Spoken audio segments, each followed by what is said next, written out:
Hello बच्चों, आप सभी कैसे हैं। मैं ब्रजेश सिंह आपका इस लेक्चर में स्वागत करता हूं। आज हम साइंस के बहुत ही इम्पॉर्टेंट एस्पेक्ट इलेक्ट्रिसिटी के बारे में डिस्कशन करेंगे। आपने अपने घर में देखा है कि हम इलेक्ट्रिकल अप्लायंसेस से घिरे हुए हैं। हमारे चारों तरफ इलेक्ट्रिसिटी से चलने वाले, इलेक्ट्रिक करंट से चलने वाले बहुत सारे अप्लायंसेस लगे हुए हैं। जैसे कि फ़ैन है, इसमें आप स्विच ऑन करते हैं, फ़ैन रोटेट करने लगता है। जैसे कि टीवी है, जैसे कि हीटर है, गीज़र है, फ्रिज है। इस तरीके से बहुत सारे अप्लायंसेस हमारे घर में लगे हुए हैं। तो आप ये विचार कर सकते हैं, सोच सकते हैं कि कैसे ये इलेक्ट्रिक करंट इतने सारे अप्लायंसेस को चला रही है।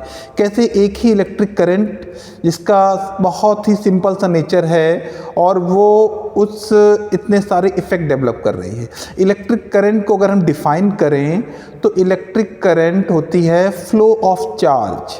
चार्ज अगर फ्लो कर रहा है then it develop the electric current. जैसे इलेक्ट्रॉन मान लेते हैं, नेगेटिव चार्ज है, तो अगर वो किसी वायर में फ्लो हो रहा है तो उसके अपोजिट डायरेक्शन में हम कह सकते हैं कि इलेक्ट्रिक करंट फ्लो हो रही है। अगर पॉजिटिव वायर किसी मान लेते हैं फ्लो हो रहा है तो उसी की डायरेक्शन में इलेक्ट्रिक करंट डेवलप होगी। तो सिंपली हम इलेक्ट्रिक करंट को डिफाइन कर सकते हैं, that is the flow of charge is electric current. तो इलेक्ट्रिक करंट डेवलप फ्लो हो रही है वायर में। आपके घर के पास जो पोल लगा हुआ है उससे दो वायर की हेल्प से आपके घर इलेक्ट्रिक करंट आ रही है। और जैसे ही वो इलेक्ट्रिक करंट आती है आप देखते हैं वो डिफरेंट अप्लायंसेस में फ्लो होती है और अलग अलग से इफ़ेक्ट डेवलप करती है। तो हमें ये सोचना चाहिए कि एक ही इलेक्ट्रिक करंट कैसे इतने सारे इफ़ेक्ट डेवलप कर दे रही है।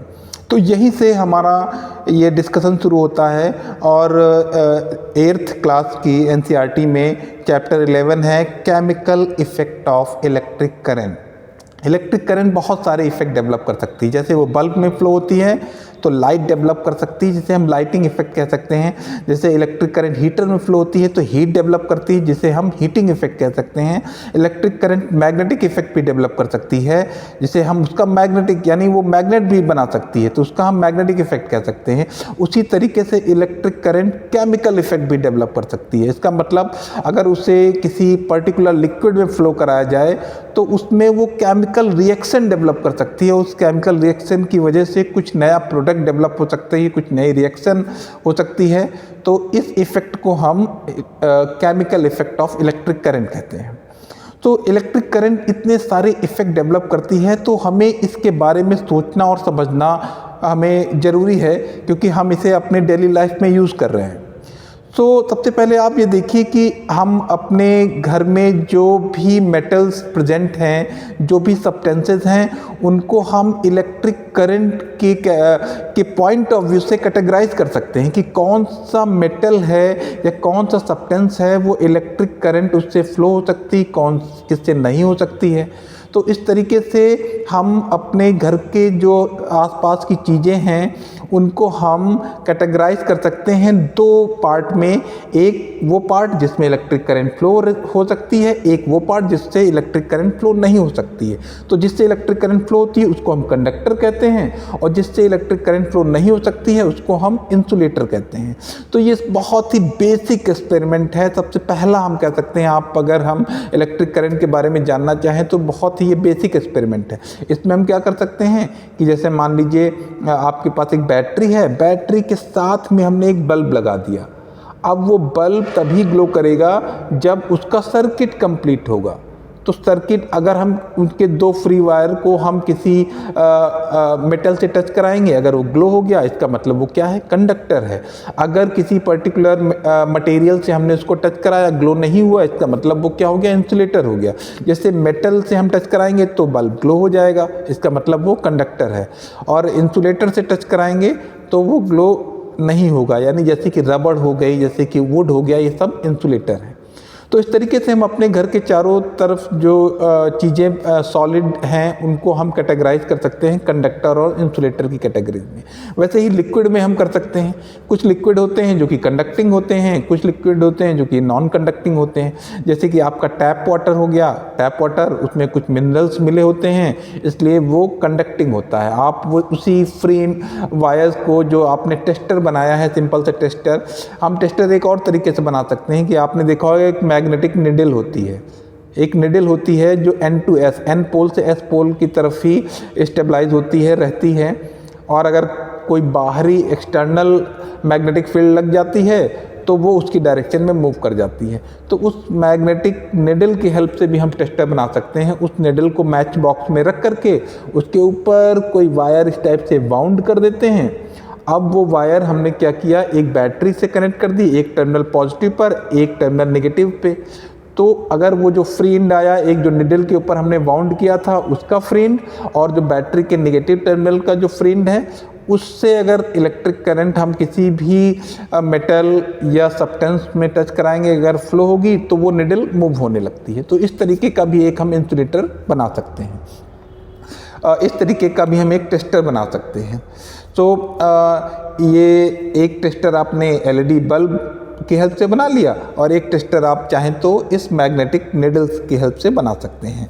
तो हम किसी भी लिक्विड में अगर हम वो दो फ्री एंड डालेंगे, अगर कंडक्टिंग होगा तो निडल फ्लक्चुएट हो जाएगी, नॉन कंडक्टिंग होगा तो नहीं होगी। तो जैसे कंडक्टिंग आपका जैसे टैप वाटर हो गया, या फिर लेमन वाटर हो गया, विनेगर हो गया, ये सब कंडक्टिंग में आ जाएंगे। जैसे डिस्टिल्ड वाटर हो गया यानी प्योर वाटर हो गया, ये नॉन कंडक्टिंग में आ जाएंगे। तो इस तरीके से घर में जो भी मिनरल्स, जो भी लिक्विड हैं, उनको हम चाहें तो कैटेगराइज कर सकते हैं again conducting and non conducting में। जैसे वेजिटेबल ऑयल हो गया, शहद हो गया, इस टाइप से घर में बहुत सारे लिक्विड हो सकते हैं जिनको आप जो है ये कैटेगराइज कर सकते हैं इन दो कैटेगरी में।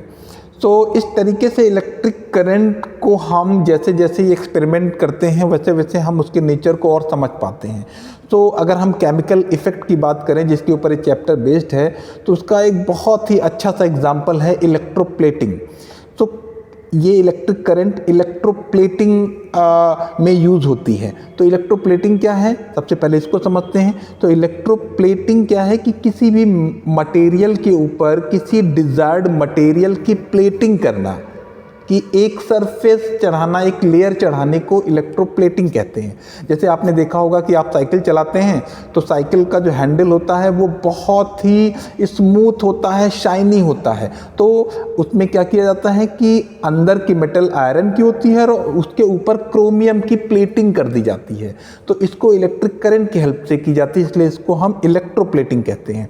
जैसे कुछ ऑर्नामेंट्स होते हैं जो कि बने तो सिंपल मटेरियल के होते हैं, लेकिन के ऊपर गोल्ड की प्लेटिंग कर दी जाती है, सिल्वर की प्लेटिंग कर दी जाती है, तो वो इलेक्ट्रोप्लेटिंग की हेल्प से की जाती है।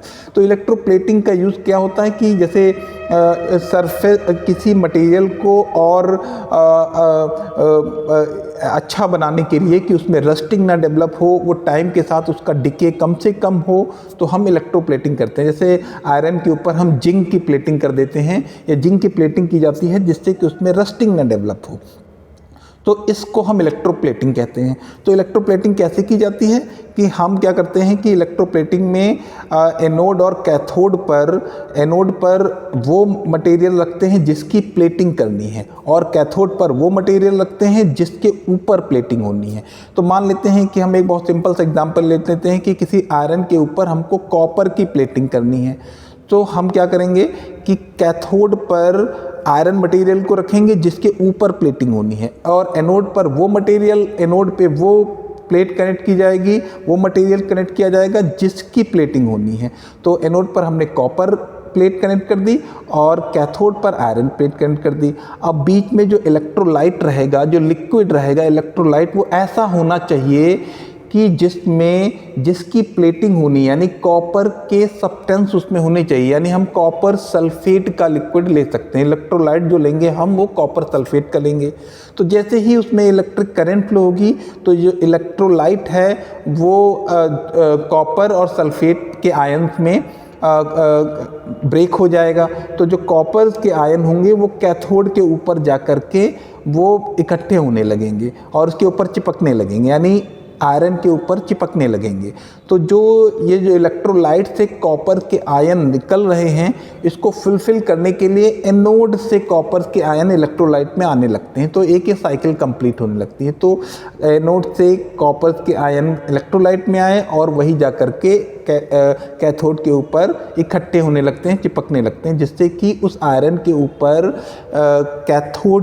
एनोड मटेरियल की प्लेटिंग होने लगती है, यानी कॉपर की प्लेटिंग होने लगती है। और कुछ ही देर में हम देखते हैं कि लोहे की छड़ के ऊपर कॉपर की लेयर चढ़ जाती है, वो देखने में कॉपर लगने लगता है।